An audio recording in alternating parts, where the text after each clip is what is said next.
Assalamualaikum adik-adik, kembali lagi sama kakak mengenai pembahasan hukum Newton di part 3. Nah, di sesi ini kita akan review sedikit hukum 1, 2, 3 Newton, kemudian kita akan mengerjakan 10 soal seru terkait aplikasi hukum Newton di kehidupan sehari-hari. Yuk kita amati gambar berikut. Lihat pada gambar. Pernahkah kalian naik perahu atau mengayuhnya? Pernah ya? Pernah lihat sih di film My Heart. Nah, ketika perahu masih di tepi danau, sementara belum ada yang menggunakannya, perahu tersebut akan tetap diam. Perahu tidak akan bergerak jika tidak ada yang menaiki dan mengayuhnya. Nah, ini sesuai dengan hukum 1 Newton ya, benda akan tetap diam atau bergerak secara beraturan jika resultan yang bekerja sama dengan 0. Nah, begitu seseorang naik dan mengayuhnya, perahu tersebut mulai bergerak. Nah, ketika perahu bergerak, ini percepatannya tergantung ya, kalau memang perahunya membawa beban yang banyak mungkin atau massa yang berat, mungkin laju perahunya agak lebih lambat dibanding kalau dia tidak membawa beban apapun. Nah, ini bersesuaian juga dengan hukum kedua Newton, yakni percepatan akan berbanding lurus dengan gaya dan berbanding terbalik dengan massa. Kemudian, coba kalian perhatikan cara mengayuhnya. Nah, arahnya berlawanan dengan arah perahu kan?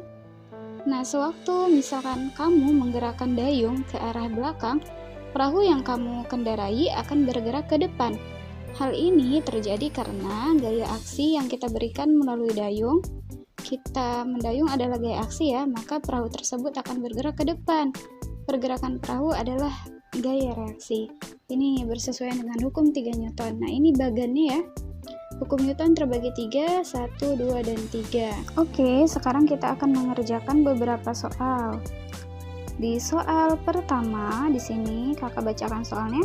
Ada 2 ekor kijang yang saling beradu kekuatan, terpental akibat saling mendorong satu sama lain. Ayo.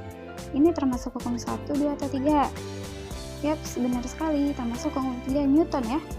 Alasannya karena terpentalnya kedua ekor kijang dikarenakan gaya aksi reaksi dari masing-masing kijang yang saling beradu. Gitu. Nah, ternyata aplikasi hukum Newton itu ada di kehidupan sehari-hari ya. Nah, yang soal kedua, 2 ekor badak jantan yang bermasa sama melakukan adu kekuatan untuk memperebutkan daerah kekuasaan. Keduanya saling mendorong dengan gaya yang sama, sehingga tidak ada satupun badak yang bergeser dari posisinya. Nah, berarti ini termasuk hukum keberapa? Ayo. Ya, betul, ke-1 Newton ya. Kenapa? Alasannya karena kedua gaya yang sama dan berlawanan arah mengakibatkan resultan gaya bernilai 0. Masih ingat kan? Kalau resultan gayanya 0 berarti itu bunyi hukum ke-1 Newton. Nah, yang soal ketiga, ada seekor anak badak yang bermain-main dengan induknya. Anak badak tersebut terpental ke belakang karena mencoba mendorong induknya dengan kuat. Ayo, ini termasuk hukum keberapa? Iya, ke-3 Newton. Dengan alasan anak badak terlempar ke belakang akibat gaya reaksi dari gaya aksi saat mendorong induknya. Oh, menarik-menarik ya soalnya. Masih membahas mengenai dunia hewan. Nah, yang keempat, masih hewan juga. Ada seekor banteng jantan mendorong anak kijang dengan kekuatan penuh hingga terpental jauh. Ayo, ini termasuk hukum Newton keberapa? Hampir mirip-mirip ya, tapi beda loh. Jawabannya ini termasuk hukum 2 Newton. Dengan alasan dengan gaya yang kuat, banteng jantan mampu menggerakkan anak kijang dengan percepatan tertentu. Ingat ya, gaya berbanding lurus dengan percepatan. Dibunyi hukum kedua Newton. Nah, yang kelima masih tentang hewan juga soalnya. Seekor elang terbang bebas di udara dengan cara mengepakkan sayapnya ke bawah. Kecepatan udara yang lebih cepat di bagian atas sayap mengakibatkan elang tersebut terangkat ke atas.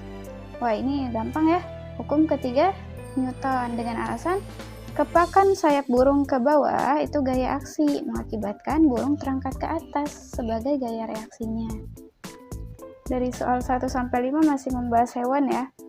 Kita lihat apakah soalnya masih membahas hewan.